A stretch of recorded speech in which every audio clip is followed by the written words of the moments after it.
나는 늘 조용한 사람이었다. 자식들한테 큰 소리 한 번 친 적 없고, 말이 없다고 답답해하는 며느리 말에도 그냥 웃어 넘겼다. 그게 평생 내 방식이었다. 그래도 속으론 다 알고 있었다. 아들네가 나를 얼마나 귀찮아하는지도, 며느리가 날 진부로 생각한다는 것도. 그래서 결심했다. 이제 혼자 살겠다. 처음 말 꺼냈을 때 아들은 어이없다는 듯이 웃었다. 엄마, 갑자기 왜 이래? 혼자 살겠다고? 치매 온 거 아냐? 며느리는 대놓고 비웃었다. 네, 어머님. 혼자 사시다가 큰일 나시면요? 그럼 책임은 또 누구예요? 나는 그 말에 더 이상 아무 말도 하지 않았다. 말을 해봤자 달라지는 게 없다는 걸 이미 알고 있었으니까. 하지만 결국 작은 빌라 전세를 얻어 조용히 이사했다. 복지관 소개로 받은 임대주택은 생각보다 아늑했고, 동네 마트는 걸어서 5분 거리였다. 비록 불편한 다리를 끌며 장을 보러 가는 일이 버겁긴 했지만 마음은 한결 가벼웠다. 그런데 이상한 일이 생기기 시작했다. 내가 무엇을 먹었는지, 어떤 사람을 만났는지, 누구와 통화했는지 아들이 알고 있었다. 엄마, 오늘 복지사 만났죠? 어제 그 집 앞에 앉아 있었죠? CCTV 봤어요. 방문한 사람 이름이 뭐예요? 소름이 끼쳤다. 내가 말하지 않은 일들을 어떻게 알고 있는 걸까? 내 휴대폰을 봤나 싶어 잠금도 닫고 집에 숨겨둔 서랍도 열어봤지만 이상한 점은 없었다. 그러던 어느 날 화분에 물을 주다 벽에 붙은 콘센트가 툭 떨어졌다. 안에서 무언가 철사 같은 것이 툭 튀어나왔다. 불쑥 튀어나온 그 물체는 작디 작은 검은색 기기였다. 그 안에 붙어 있는 건 녹음기기라는 스티커. 순간 등골이 서늘해졌다. 설마 했지만 이건 누가 봐도 도청기였다. 벽을 하나씩 눌러보고 조명 커버도 확인해 보았다. 천장 조명 안에서도 비슷한 장치가 나왔다. TV 뒤편에도 벽시계 뒤에도 모두 내가 모르는 사이 설치된 것들. 누가 했는지 뻔했다. 아들이 열쇠를 한 번 빌려갔을 때, 그때였다. 그날 밤, 나는 혼자 어두운 거실에 앉아 한참을 울었다. 울다 지쳐 잠들고, 다음 날 바로 경찰서에 갔다. 이건 명백한 불법 도청입니다. 형사는 확실하게 말했다. 가족이라도 동의 없는 녹음은 범죄예요. 나는 덜덜 떨리는 손으로 진술서를 썼다. 가족이 설치한 도청기를 고발하는 그 순간 가슴이 찢어지는 것 같았다. 하지만 더는 참을 수 없었다. 이건 감시였고 감옥보다 더 끔찍한 억압이었다. 나는 더 이상 그들의 감시 대상이 아니라 내 삶의 주인이 되고 싶었다. 진술서를 제출한 그날 이후 나는 집 안의 모든 것들이 낯설어졌다. 소파, 커튼, 전자레인지 위에 놓인 달력조차도 도청기기를 달아놓고 매일 내 말을 들여다봤을 그들의 얼굴이 떠올라 숨이 막혔다. 며칠 뒤 경찰서에서 연락이 왔다. 피의자가 출석했습니다. 가족분 맞으시죠? 나는 아무 말도 못하고 수화기만 꼭 쥐었다. 피의자라는 단어가 내 아들을 가리킨다는 사실에 가슴이 철렁 내려앉았다. 그래도 나갔다. 그들을 더는 두려워하지 않겠다고 결심했으니까. 조서에 서명하고 돌아서려는데 복도 끝에서 며느리와 아들이 날 기다리고 있었다. 엄마, 이게 진짜 그렇게까지 할 일이야? 아들은 낮은 목소리로 말했다. 우리가 엄마를 감시해서 뭐 하겠다고? 그냥 혹시 이상한 일 생길까봐 걱정돼서 그랬던 거지. 나는 묵묵히 그 얼굴을 바라봤다. 수없이 내 눈을 피해왔던 그 눈빛이 이제는 나를 원망하는 듯 불편하게 흔들리고 있었다. 걱정이면 걱정한다고 말했어야지. 감시는 걱정이 아니야. 그건 통제고 지배야. 나는 처음으로 목소리를 높였다. 며느리는 한 발 다가와 말했다. 솔직히 말씀드릴게요. 어머님이 혹시 이상한 전화 받거나 우리 재산 손대시면 어쩌나 걱정됐어요. 실제로 그런 일이 뉴스에도 나오잖아요. 그 말은 더 치욕스러웠다. 내가 평생을 키운 자식. 그 자식의 아내가 이제는 나를 도둑 취급하고 있다는 뜻이었다. 나는 말없이 돌아섰다. 그들에게서, 그 말들에서, 모든 관계에서. 며칠 뒤, 경찰은 내게 정식 고소 의사를 묻는 확인서를 보냈다. 고소장을 제출하면 처벌 가능성이 있다고 했다. 가족 간의 일이지만 불법은 불법이라고. 밤새 고민했다. 아들이 처벌을 받는다면 이 일은 돌이킬 수 없는 강이 될 터였다. 하지만 내가 침묵한다면 나는 다시 그들의 통제 대상이 되는 것이다. 내가 더는 약하지 않다는 걸 보여주고 싶었다. 내가 아무것도 모르는 노인이 아니라는 걸. 이제는 말해야겠다고 마음먹었다. 나는 도장을 꾹 눌렀다. 고소합니다. 그 단 한 줄이 내 삶에서 가장 긴 문장이 될 줄은 몰랐다. 고소장을 제출하고 나서 며칠 동안 나는 세상에서 가장 조용한 사람처럼 지냈다. 전화는 울리지 않았고 문을 두드리는 사람도 없었다. 커튼을 걷고 밖을 내다보면 햇살은 여전히 빛났지만 그 안에 내가 설 자리는 없다는 느낌이 들었다. 그러다 동네 슈퍼에 들른 어느 날 주인 아줌마가 나를 부르더니 작게 물었다. 아휴, 아드님하고 뭐 안 좋으신 거예요? 나는 대답하지 않았다. 하지만 동네는 이미 알고 있었다. 노인이 자식 고소했대.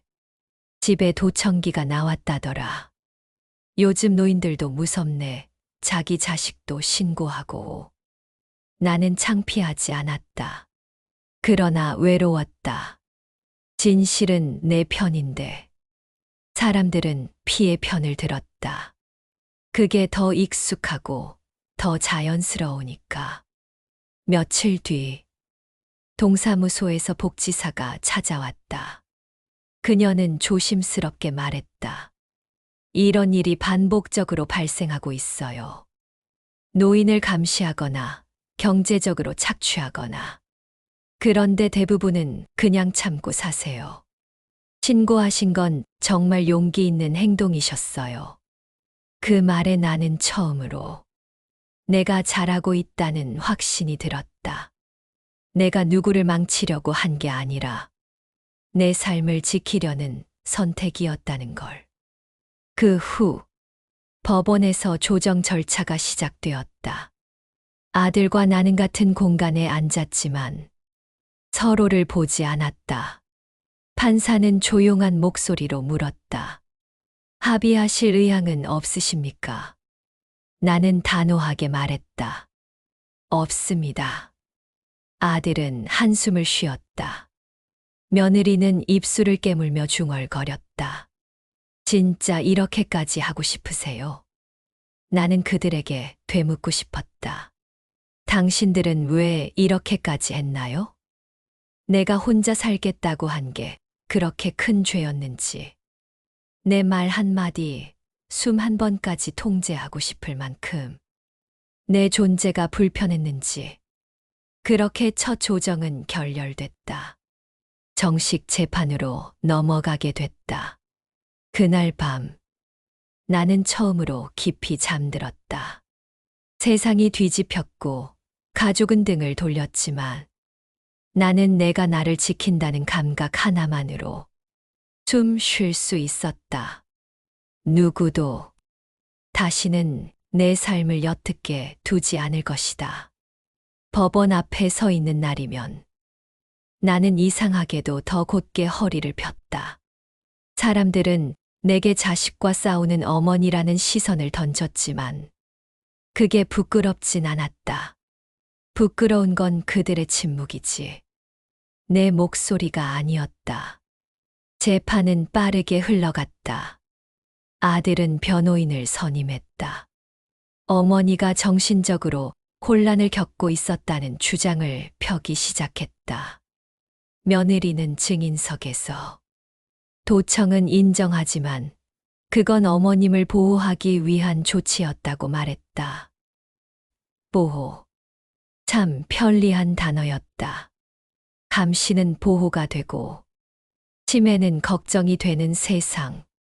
나는 판사 앞에서 조용히 말했다. 전 자식을 감시해 본 적 없습니다.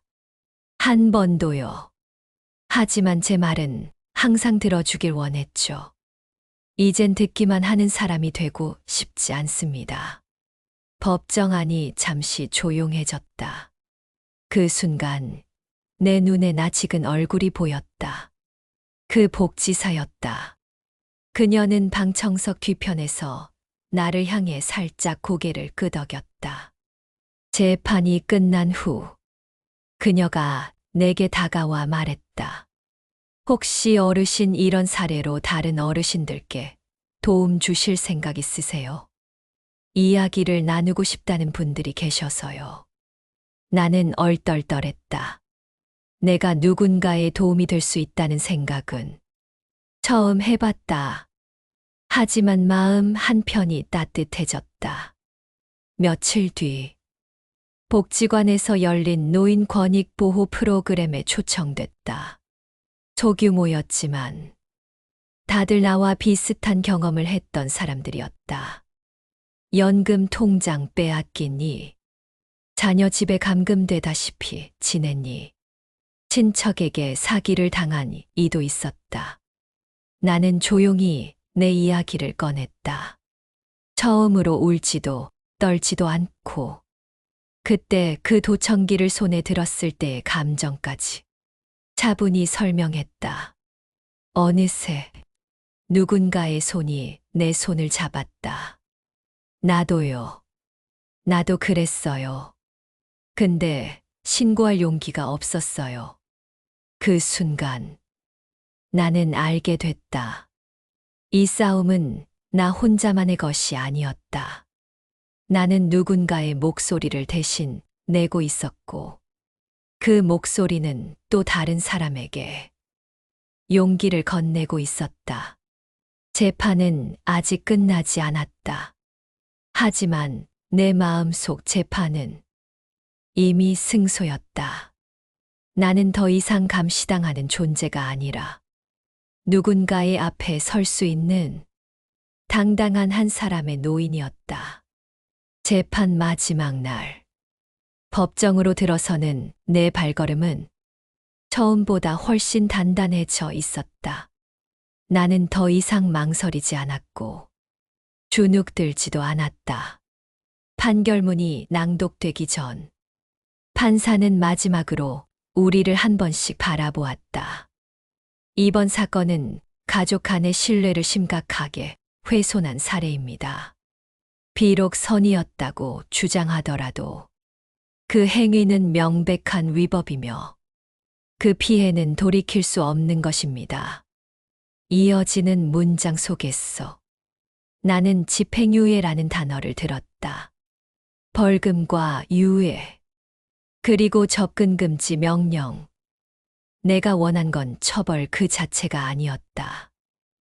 그저 내 삶을 감시하지 말라는 분명한 경고 한마디가 필요했을 뿐이다. 그날 오후 법원을 나서려는데 아들이 내 앞을 막아섰다. 그는 한참을 망설이다 입을 열었다. 엄마 정말 미안해. 그 말이 왜 이렇게 늦게 나왔을까? 왜 모든 게 다 끝나고 나서야 진심처럼 보이는지. 나는 고개를 천천히 끄덕였지만 대답은 하지 않았다. 그날 이후 아들은 다시 나를 찾지 않았다. 며느리도 손주들도.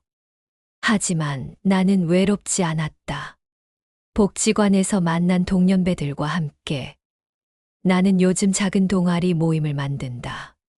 조용한 용기라는 이름 아래 누구도 말하지 못했던 이야기들을 나눈다. 나는 그곳에서 처음으로 누군가에게 잘하셨어요. 존경합니다. 라는 말을 들었다.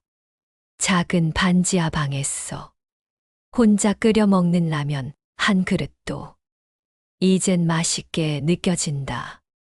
누가 들여다보지 않는다는 것. 누구의 시선에도 휘둘리지 않는다는 것. 그것만으로도 나는 자유로워졌다. 가끔 창밖을 바라보며 혼잣말을 한다. 이게 바로 내 삶이지. 이제야 진짜 혼자인데. 처음으로 평온해. 누군가는 나를 고집불통 노인이라 부르겠지만 나는 알았다. 진짜 무서운 건 나이 드는 게 아니라 나를 잃고 사는 거라는 걸. 나는 이제 내 목소리로 내 인생을 말할 수 있게 됐다. 이야기를 들으시면서 어쩌면 고개를 끄덕이며 우리 이웃 이야기 같다고 느끼셨을 수도 있습니다. 혹은 우리 어머니 이야기다. 혹은 어쩌면 내 미래일지도 모르겠다는 생각이 드셨을지도 모릅니다. 이 사연은 단지 한 사람의 일이 아닙니다. 우리 주변 수많은 어르신들이 혼자 살겠다는 당연한 권리를 침묵과 통제 속에서 빼앗기고 있습니다. 그리고 그 침묵의 대가는 너무도 쓰라립니다. 가족이라는 이름 아래, 효도라는 명분 아래, 사생활은 감시로, 보호는 통제로 바뀌어버린 현실. 그 속에서 소리 없이 지워지는 어르신들의 권리를 이제는 누군가 대신 말해야 할 시간입니다. 이 이야기를 통해 당신도 생각해 보셨으면 합니다. 당신의 부모님은 지금 어떤 공간에서 어떤 눈빛으로 하루를 버티고 계신지, 당신이 주는 배려가 혹시 통제가 되진 않았는지, 그리고 또 당신이 그 어르신이라면 어떤 삶을 원할 것인지 말입니다. 나는 혼자 살겠다.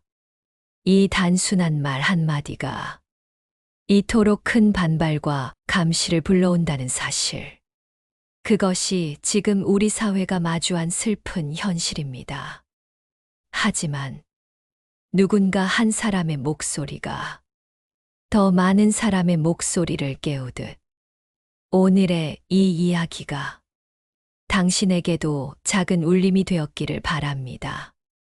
앞으로도 우리는 잊힌 목소리, 감춰진 눈물, 그리고 말하지 못한 진심을 전하기 위해 계속해서 이야기할 것입니다. 구독과 좋아요, 그리고 알림 설정은 이러한 이야기를 세상에 더 널리 퍼뜨릴 수 있는 작은 힘이 됩니다. 지금 구독해 주시고 가장 가까운 이들과 이 영상을 나눠주세요. 누군가의 이야기 속엔 당신의 미래가 담겨 있을지도 모릅니다. 고맙습니다. 끝까지 함께해 주신 당신께 진심으로 따뜻한 인사를 전합니다. 우리는 또 다른 진실로 다음 이야기에서 찾아뵙겠습니다. 감사합니다.